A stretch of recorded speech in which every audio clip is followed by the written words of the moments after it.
तो अभी हम लोग देखेंगे जी मेंस का 2024 का PYQ है, दैट किस टॉपिक से, इलेक्ट्रोस्टैटिक्स है। सो ये क्वेश्चन क्या है कि two identical charge sphere are suspended by string of equal length. Identical charge sphere दिया हुआ है और इक्वल स्ट्रिंग मतलब इक्वल लेंथ ऑफ स्ट्रिंग से, दो इक्वल लेंथ ऑफ स्ट्रिंग से क्या किया हुआ है, उसको लटकाया हुआ है। The string make an angle theta with each other. So string क्या बना रहा है, कितना एंगल बना रहा है, थीटा बना रहा है। When suspended in water the angles remain the same। अब इसी सेम सिस्टम को हम लोग किस में रख दिए, पानी में डाल दिए, तो भी क्या है, हमारा जो एंगल है वो एंगल सेम है, राइट। उसके बाद if density of the material of the sphere is 1.5 ग्राम पर सेंटीमीटर क्यूबिक, ठीक है। So the dielectric constant of water will be. So water की डायलेक्ट्रिक कांस्टेंट पूछ रहा है। सो हमारा जो सिस्टम है वो कैसा है, ये है हमारा, ये एक स्फीयर है, दूसरा स्फीयर ये है, ठीक है। और ये एंगल कितना है, थीटा, ठीक है। सो अगर इसको डिवाइड कर दें तो यहाँ से कितना हो जाएगा, ये भी हो जाएगा θ/2 और ये हो जाएगा θ/2। और तो अल्टरनेट इंटीरियर एंगल से ये भी कितना हो जाएगा, θ/2। इधर की ओर कौन सा फोर्स लग रहा है इस पर, टेंशन। नीचे की ओर क्या लगेगा हमारे इसमें, mg, ठीक है। और कौन सा फोर्स लग रहा है, कूलम्बिक फोर्स। कूलम्बिक फोर्स क्या है, एक चार्ज पार्टिकल है, दूसरा चार्ज पार्टिकल, एक चार्ज पार्टिकल ये है, दूसरा चार्ज पार्टिकल ये है। मान लेते हैं दोनों के बीच डिस्टेंस कितना है, r, ठीक है। सो ये जो इस दोनों के बीच जो फोर्स लगेगा, कूलम्बिक फोर्स, वो क्या होता है 1/4 pi epsilon naught epsilon r Q1 Q2 over r²। सो एप्सिलॉन r क्या होता है, यही क्या होता है हमारा, दैट इज डाइलेक्ट्रिक कांस्टेंट, ठीक है। यही हमें निकालना है, एप्सिलॉन r निकालना है वाटर का। सो जब एयर में है तो एयर का जो डाइलेक्ट्रिक कांस्टेंट होता है वो कितना होता है हमारा, 1 होता है, ठीक है। तो इधर की अब क्या आइडेंटिकल करा, आइडेंटिकल पार्टिकल से मतलब दोनों पे जो चार्ज का नेचर होगा सेम होगा, पॉजिटिव है तो पॉजिटिव होगा, नेगेटिव है तो नेगेटिव होगा। सो अगर सेम चार्ज है दैट मीन्स क्या करेगा, रिपेल करेगा। तो इधर की ओर एक फोर्स लग रहा है, that is Coulombic force, right. और इधर की ओर जो टेंशन का पार्ट लगेगा वो क्या लगेगा, टेंशन साइन θ/2। और ऊपर क्या लग जाएगा हमारा, टेंशन कॉस θ/2, ठीक है। अब ये किस कंडीशन में, इक्विलिब्रियम कंडीशन में, दैट मीन्स ऊपर वाला फोर्स और नीचे वाला फोर्स इक्वल, दाएं वाला फोर्स और बाएं वाला फोर्स क्या होगा, इक्वल होगा। सो यहां से हम इक्वेशन लिख सकते हैं क्या, Fc = T साइन θ/2 और उसमें क्या लिख सकते हैं, mg = T cos θ/2, ठीक है। अब जब ये दोनों इक्वेशन को डिवाइड करेंगे तो ये क्या हो जाएगा, टी से टी खत्म, साइन अपॉन क्या, कॉस क्या हो जाएगा, tan. So tan θ/2 equal to क्या हो गया हमारा, Fc/mg, ठीक है। सो यहाँ से लिख सकते हैं टैन θ/2, कूलम्बिक फोर्स क्या होता है 1/4 पाई एप्सिलॉन नॉट और एप्सिलॉन r। सो जो एयर का एप्सिलॉन r कितना होता है, डायरेक्ट्रिक कांस्टेंट 1। सो 1 से मल्टीप्लाई करेंगे तो कोई चेंज होगा नहीं। सो 1/4 पाई एप्सिलॉन नॉट और यहाँ से क्या बाई mg। सो ये हो गया हमारा इक्वेशन नंबर 1, ठीक है। ये फर्स्ट इक्वेशन देख ली। अब क्या है, पानी के अंदर डाल दें। सो जैसे इसको पानी के अंदर डालेंगे, कंडीशन सेकंड देख रहे हैं, ठीक है।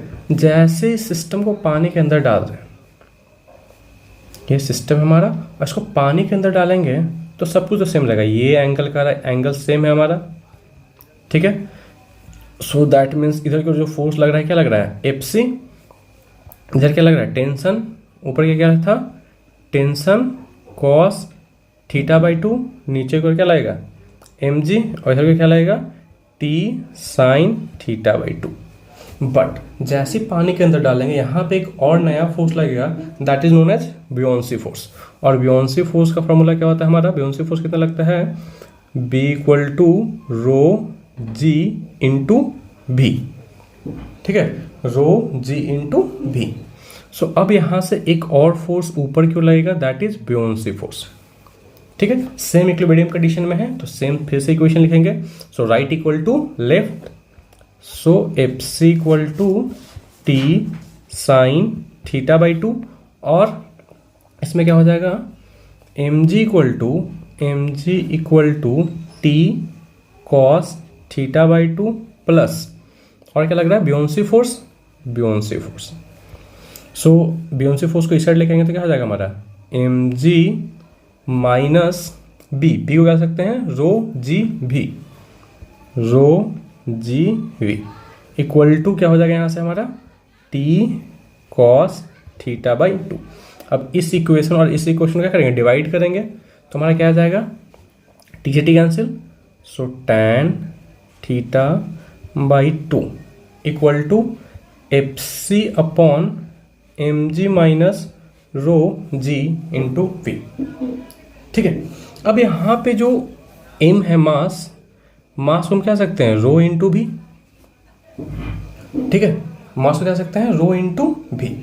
सो यहाँ से हो गया हमारा tan theta by two equal to, पहले एफ सी को लिख देते तो 1 बाई क्या हो जाएगा, 1/4 pi epsilon nought into epsilon R, यही हमें निकालना है।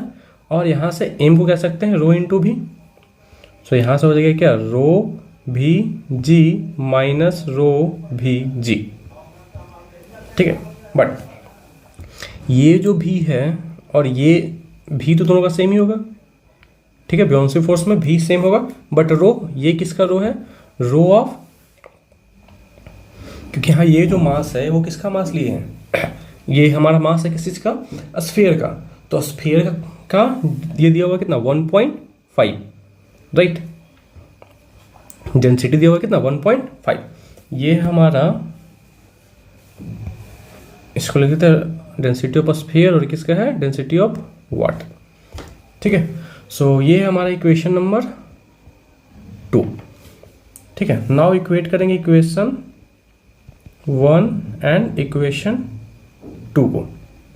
ठीक है, तो एक हमारा tan थीटा बाई 2 का जो वैल्यू आया वो कितना आया हमारा, फर्स्ट वाले कंडीशन से tan theta by 2 equal to 1/4 pi epsilon nought M G. So 1/4 pi epsilon nought M into ji equal to, दूसरा वाला क्या है हमारा, 1/4 pi epsilon nought into epsilon are rho S भी जी माइनस रो डब्लू भी जी। ठीक है, फिर यहाँ पे भी एम है तो इसको हम कन्वर्ट कर सकते हैं किसमें, 1/4 पाई एप्सिलॉन नॉट, एम को ले सकते क्या, रो इंटू भी, ये रो किसका है, स्फीयर का।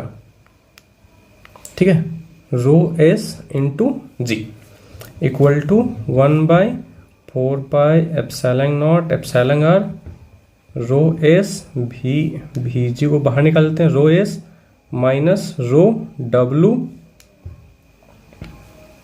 Water into g into V.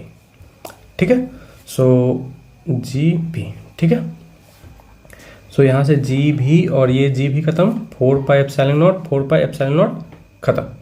ठीक है, और सॉरी ऊपर एक चीज़ छूट गया, जो यहाँ जो ये फोर्स होगा दैट एफ सी में क्या हो जाएगा, Q1 इंटू Q2, तो क्यू स्क्वायर हो जाएगा यहाँ पे, और यहाँ भी हमारा क्या आ जाएगा ऊपर में, क्यू स्क्वायर। ठीक है, सो ये हो गया Q square, Q square, Q square और ये क्यू स्क्वायर। सो ये भी क्या हो जाएगा, कैंसिल हो जाएगा। सो यहाँ से आएगा रो एस कितना दिया हुआ, 1.5, इसको ले आते हैं क्या इधर। सो ये तो निकालना है, that is dielectric constant of water E R. So E R epsilon R equal to rho S इधर चल जाएगा, तो दैट इज 1.5, और रो एस कितना है हमारा 1.5, और रो डब्ल्यू कितना है 1। ठीक है, सो यहाँ से आ गया 1.5 upon 0.5, that is equal to 3। So ये हो गया हमारा आंसर। ठीक है।